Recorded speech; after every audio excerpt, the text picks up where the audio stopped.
نبی اکرم صلی اللہ علیہ وسلم کے اوپر نازل کردہ یہ آیات حجاب بھی کہلاتی ہیں، آیات پردہ بھی کہلاتی ہیں، آیات خلاق نبی بھی کہلاتی ہیں، اور بھی بہت سے عنوانات اس آیت مبارکہ کے ہیں۔ یہ آیت نمبر 53 بہت اہم مضمون ہے۔ یا ایھا الذین آمنوا، اے ایمان والو، لا تدخلوا بیوت النبی، پیغمبر صلی اللہ علیہ وسلم کے گھر میں داخل مت ہو، یعنی بغیر اجازت کے داخل نہ ہو۔ اصل میں یہ ہوتا تھا کہ پہلے گھروں کے اوپر کم ایسا ہوتا تھا کہ لکڑی کے دروازے ہوتے تھے، بلکہ عام طور پر گھروں کے سامنے پردے لٹکے ہوئے ہوتے تھے، اور یہی پردہ دروازہ کہلاتا تھا۔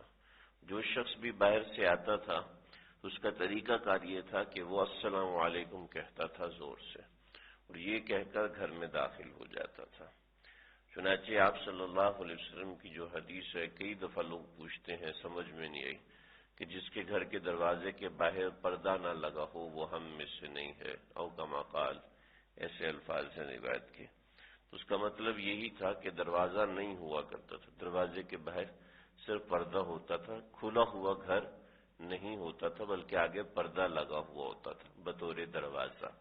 اب کچھ لوگ دروازہ لگا لیتے تھے، اس کا کواڑ لگا لیتے تھے، اس کے اوپر کنڈی لگا لیتے تھے، لیکن سب کے دروازے عام طور پہ ایسے ہوا کرتے تھے، تو اندر داخل ہونا کوئی مشکل نہیں ہوتا تھا، کوئی بھی گھر میں داخل ہو جاتا تھا۔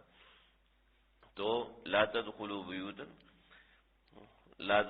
بیوت النبی، پیغمبر صلی اللہ علیہ وسلم کے گھر میں داخل مت ہو، بغیر اجازت کے گھر میں داخل نہ ہو، الا ان یؤذن لکم الی طعام، سوائے اس کے کہ تمہیں اجازت دی جائے، ان یؤذن لکم، تم کو اجازت دی جائے، الی طعام، کھانے کی دعوت کے طور پر، کہ تم کو کھانے کی دعوت کے طور پہ بلایا جائے۔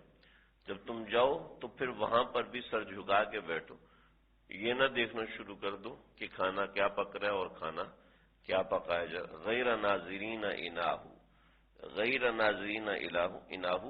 کہ اس طرح تم کھانے کی تیاری میں اس طرح تم بیٹھو کہ کھانے کی تیاری کا انتظار نہ کرو۔ چنانچہ برتن دیکھ رہے ہیں اور یہ پسندیدہ نہیں ہے۔ ولیکن اذا دعیتم، لیکن اگر جب تمہیں دعوت دی جائے تو فادخلوا، تب جاؤ، اس سے پہلے اندر بھی مت جاؤ۔ فَإِذَا طَعِمْتُمْ، اور جب تم کھانا کھا چکو تو فَانْتَشِرُوا، تو اپنے اپنی راہ لو، وَلَا مُسْتَأْنِسِينَ لِحَدِيثٍ، اور وہاں پر باتوں کے لیے نہ بیٹھ جاؤ، جی لگا کے باتوں کے لیے نہ بیٹھ جاؤ، اس سے پیغمبر صلی اللہ علیہ وسلم کو تکلیف ہوتی ہے۔ اِنَّ ذَلِكُمْ، حقیقت یہ ہے کہ اس بات سے کان یؤذی النبی، پیغمبر صلی اللہ علیہ وسلم کو اذیت پہنچتی ہے، فیستحیی منکم، وہ تم سے شرماتے ہیں، یعنی یہ کہتے ہوئے شرماتے ہیں کہ تم لوگ چلے جاؤ۔ واللہ لا یستحیی من الحق، اللہ تعالیٰ کسی حق بات کو کہنے سے شرماتا نہیں ہے۔ اور اس کے ساتھ آگے بھی سمجھو، وَإِذَا سَأَلْتُمُوهُنَّ، جب تم ان کی بیویوں سے کچھ مانگو، متاعاً، کچھ سامان وغیرہ مانگو، تو فَاسْأَلُوهُنَّ، تو ان سے مانگو، من وراء حجاب، پردے کے پیچھے سے مانگو۔ ذالکم اطہر لقلوبکم وقلوبہن، یہ زیادہ پاکیزہ ہے، یہ پاکیزہ رکھنے کا، ذالک اطہر، یہ پاکیزہ رکھنے کا ذریعہ ہے، لقلوبکم، تمہارے دلوں کے لیے، وقلوبہن، اور ان خواتین کے دلوں کے لیے بھی۔ وما کان لکم، اور تمہارے لیے جائز نہیں ہے کہ ان تؤذوا رسول اللہ، کہ تم تکلیف پہنچاؤ اللہ کے رسول کو، ولا، اور یہ بھی جائز نہیں ہے کہ ان تنکحوا ازواجہ من بعدہ ابدا، کہ تم آپ صلی اللہ علیہ وسلم کی بیویوں سے نکاح کرو ان کے انتقال کے بعد یا ان کے بعد کبھی بھی۔ ان ذالکم، یہ تمہاری یہ بات، کان عند اللہ، اللہ کے نزدیک، عظیماً، بڑی سنگین ہے۔ بہت سے واقعات ان آیات کے اندر آئے ہیں۔ ایک واقعہ میں نے ذکر کر دیا تھا، حضرت انس رضی اللہ تعالیٰ عنہ کی معرفت۔ دوسرا واقعہ حضرت عمر بن خطاب رضی اللہ تعالیٰ عنہ سے نے ذکر فرمایا ہے، اور اس کو نقل بہت سے صحابہ کرام نے کیا کہ حضرت عمر رضی اللہ تعالیٰ عنہ نے کھانے کی دعوت تھی. حضرت زینب بنت جحش رضی اللہ تعالی عنہا کا ولیمہ تھا، تو اس میں کھانے کی دعوت تھی.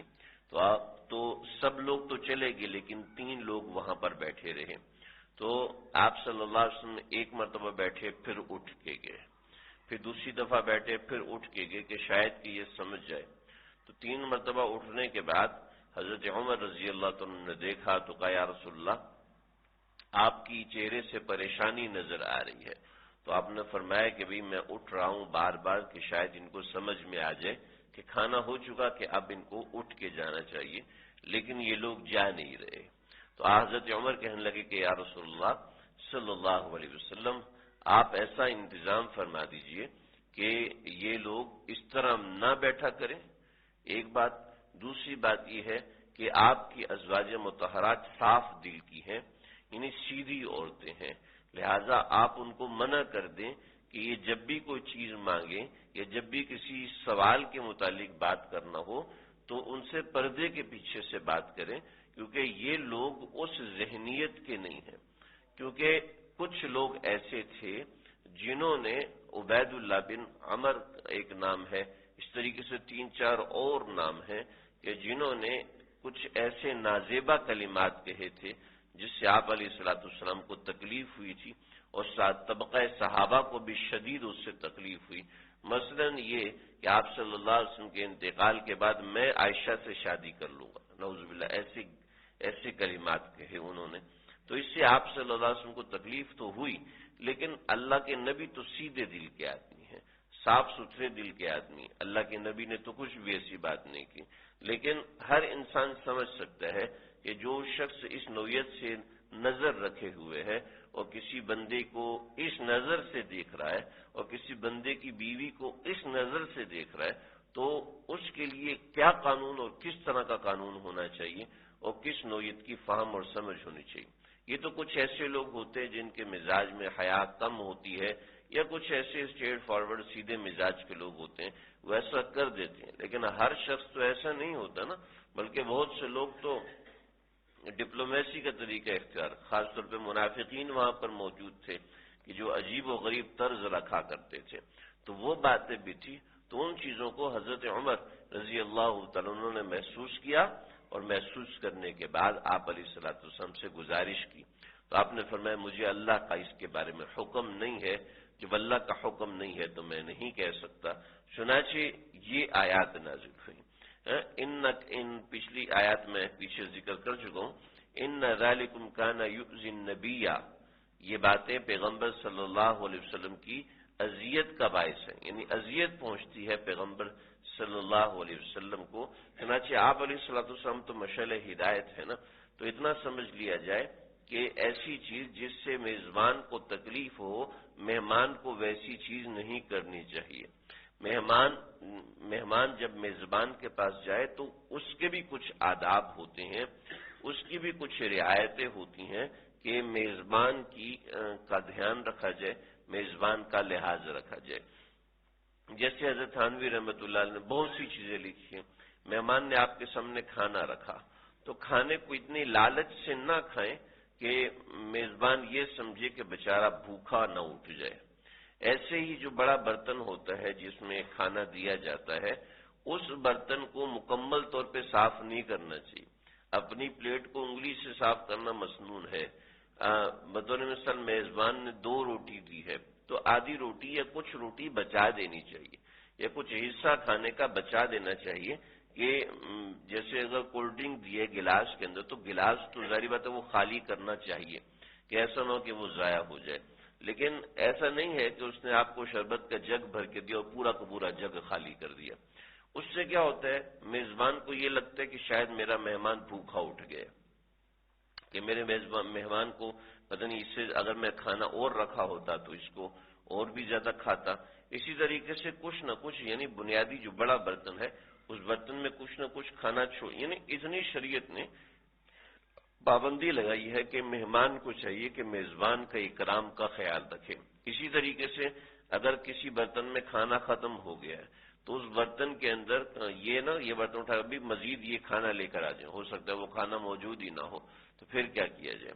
اس طرح مہمان سے اس کے گھر میں جا کے کوئی الگ سے فرمائش نہ کی جائے. ہاں پہلے دوست ہیں ان کی طرف سے کچھ ایسے ہوتا ہے پہلے کر دیا، لیکن اس کے گھر میں جا کے خاص طور پہ اس طرح کی فرمائش نہ کی جائے. اور اسی طریقے سے بہت سے آداب ہیں مہمانی کے. انسان جب کسی کے یہاں مہمان جائے اس کو کوئی ہدیہ لے کے جانا چاہیے، کوئی ایسی چیز لے کے جانی چاہیے جس سے اس کا کچھ تعاون ہو جائے. اس کے گھر میں گئے تو اس کے بچوں کو کچھ ہدیہ دے دیا، تو اس نے آپ کو اتنا کھانا کھلایا تو آپ کو بھی چاہیے کہ ان کو کچھ نہ کچھ ہدیہ دے دیں. لیکن وہ انسان کے آپس کے تعلق اور ربط کے حوالے سے ہوتا ہے، اس میں کوئی باؤنڈریز نہیں ہے، لیکن کچھ آداب ہوتے ہیں. تو اس کے ساتھ میزبان کو بھی چاہیے کہ وہ مہمان کے ادب کا لحاظ رکھے. آج یہ مسئلہ ہے کہ مہمانی اور میزبانی تو بس ایک رسمی رہ گئی ہے کہ ایک دوسرے کے گھر جانا، ہمسایوں کو پوچھنا اور دوسرے کی ضیافت کرنا، بس یہ ایک رسمی رہ گئی ہے. چند مواقع پر ہوتی ہے ورنہ نہیں ہوتی. من کان یؤمن باللہ کتنی اہم چیز ہے. من کان یؤمن باللہ، ارے تم میں سے کوئی بھی ایسا ہے جو اللہ پر ایمان رکھتا ہے، فلیکرم ضیفہ، تو اس کو چاہیے کہ اپنے مہمان کا اکرام کرے. مہمان کا اکرام کرے کہ کچھ نہ کچھ ایسا ہو. ہمارے پٹھانوں کے اندر یہ روایت بڑی مضبوط ہے اور بہت سے اور لوگوں میں بھی ہوتی ہیں، لیکن پٹھانوں میں یہ روایت بڑی مضبوط ہے اور بڑی جاندار قسم کی روایت. ہمارے کچھ ساتھی ہیں کراچی کے مہاجر، وہ کہتے ہیں جب تک مہمان کا پیٹ خراب نہیں ہوتا اس وقت تک ہم اس کو کھانا چھوڑتے نہیں، ایسا بھی نہ ہو کہ اس کی تکلیف کا باعث نہ بنے. فَيَسْتَحِي مِنْكُمْ، پیغمبر تو تم سے کہتے ہوئے شرماتے ہیں. وَاللَّهُ لَا يَسْتَحِي مِنَ الْحَقِّ، لیکن اللہ تعالیٰ حق سکھاتے ہوئے، حق بتاتے ہوئے نہیں شرماتے. اس کا معنی یہی ہے کہ پیغمبر کو حیا رکھنی چاہیے، اور اللہ رب العزت و احکام سکھائیں گے. پیغمبر کی یہی ذمہ داری ہے کہ وہ حیا رکھے. ایسا نہیں کہ وہ صاحب منہ پہ بول دے، تو یہ ایک طریقہ اور ٹرینڈ چل پڑے گا جو کہ اچھا نہیں ہے. وَإِذَا سَأَلْتُمُوهُنَّ مَتَاعًا، جب تم ان سے کچھ مانگو تو فَاسْأَلُوهُنَّ مِنْ وَرَاءِ حِجَابٍ، تو ان سے پردے کے پیچھے سے مانگو. دیکھیں جی، جب ان سے کچھ مانگو تو پردے کے پیچھے سے مانگو. یہ کس کے لیے؟ ذَلِكُمْ أَطْهَرُ لِقُلُوبِكُمْ وَقُلُوبِهِنَّ، یہ پاکیزہ رکھنے کا ذریعہ ہے تمہارے دلوں کو بھی اور ان کے دلوں کو بھی. دیکھیں صحابہ کرام ہیں ایک طرف اور دوسری طرف ازواج مطہرات ہیں. اب خود سمجھیں کہ جو عورت یہ کہتی ہے جی میں تو نامحرم کے ساتھ پورا دن بیٹھ کے کام کرتی ہوں، مجھے تو کچھ بھی نہیں ہوتا، میرا آفس کولیگ ہے، میرا فرینڈ ہے، میرا دوست ہے، میرا فلانا ہے، میرا منہ بھولا بھائی ہے، میں تو اس کے ساتھ پورا دن بیٹھ کے کام کرتی ہوں، مجھے تو کوئی مسئلہ نہیں ہوتا. اور ہمارا نوکر ہے اور نوکر سے کون سا پردہ ہوتا ہے، نہ کوئی کیا جا سکتا ہے. ہماری ماسی ہے، ماسی سے کون سا پردہ ہوتا ہے، یہ تو کوئی ایسی بات ہی نہیں ہے. یہ ساری اپنی طرف سے گھڑی ہوئی باتیں، کیونکہ جس نے دل بنایا وہ تو کہتا ہے کہ تمہارے دل کو پاک رکھنے کا ذریعہ یہی ہے. صحابہ کرام اور امہات المومنین جیسے پاکیزہ ہستیاں زمین نے نہیں دیکھی، ان کے لیے کہہ رہے ہیں کہ ان کے دل کو پاک رکھنے کا ذریعہ یہی ہے کہ درمیان میں حجاب ہو، درمیان میں پردہ ہو. جب درمیان میں پردہ ہو، اگر کوئی بات کرنے کی ضرورت ہے، اور پھر ازواج مطہرات کو بھی سکھایا ہے کہ جب تم سے سوال کرے تو فلا تخضعن بالقول، اپنی بات کو دھیمے لہجے میں نہیں کرنا، کڑک لہجے میں کرنا، سخت لہجے میں کہنا، تاکہ ایسا نہ ہو کہ ان کے دل میں یا تمہارے دل میں کوئی مرض نہ اپنی جگہ بنا لے. یعنی پردہ کتنا ضروری اور کتنا اہم ہے کہ مرد اور عورت کے درمیان حد فاصل قائم کر دی کہ دل صاف رکھنا ہے تو یہ طریقہ ہے.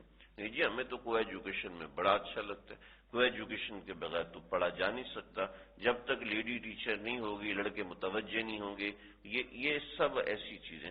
تو بھائی مرد جو ہے وہ ٹیچن بچن جب ہو کے آئیں گے جب ان کے ساتھ کوئی کولیگ عورت ہوگی. اب سمجھ لیجئے اس سے کپڑے تو صاف ہو جائیں گے لیکن دل ناپاک ہو جائیں گے. کپڑے صاف ہو جائیں گے، آپ کو چند پیسے مل جائیں گے لیکن بے برکتی کی چیز ملے گی. وہ اس طرح کی بہت سی چیزیں ہیں. کتنی واضح اور صاف ستھری بات کرتی، میں اس کی کوئی تشریح نہیں کروں کہ اس طرف ازواج مطہرات اور اس طرف صحابہ کرام. صحابہ کرام میں کون تھے؟ حضرت عبداللہ بن مسعود رضی اللہ عنہ جیسے صحابہ. یعنی یہ صحابی ہیں جو گھر کا کام کرتے ہیں، لکڑیاں کاٹ کے دیتے ہیں، اور بالکل ایسے درویش صفت انسان یہ لوگ ہوا کرتے تھے جو گھر میں جاتے تھے. ابو ذر غفاری تو خیر بعد میں آئے تھے. تو یہ حضرات بالکل درویش صفت قسم کے لوگ. اور اللہ رب العزت نے کیا کہا فَاسْأَلُوهُنَّ مِنْ وَرَاءِ حِجَابٍ، کہ حجاب کے پیچھے سے جو بھی چیز چاہیے وہ مانگو، اس کے علاوہ آگے نہیں جا سکتے. ذَلِكُمْ أَطْهَرُ لِقُلُوبِكُمْ وَقُلُوبِهِنْ، یہ تمہارے دلوں کے لیے بھی پاکیزہ ہونے کا ذریعہ اور ان کے دلوں کے لیے بھی پاکیزہ کرنے کا ذریعہ ہے. یہ تو معیار ہے اللہ رب العزت کا. آج آپ دیکھیں ہمارے معاشرے میں بے پردگی کو باقاعدہ ایک منظم طریقے سے پرورش دیا جا رہا ہے، اور نکاح کو اسی منظم طریقے سے توڑا اور دور کیا جا رہا ہے. ما کان لکم ان تؤذوا رسول اللہ، اس کے اندر چند اور واقعات ہیں، چند اور لوگوں کی باتیں ہیں، چند خواتین کا تذکرہ ہے، انشاءاللہ اس کا ذکر ہم کروں گا. اللہ سمجھنے کی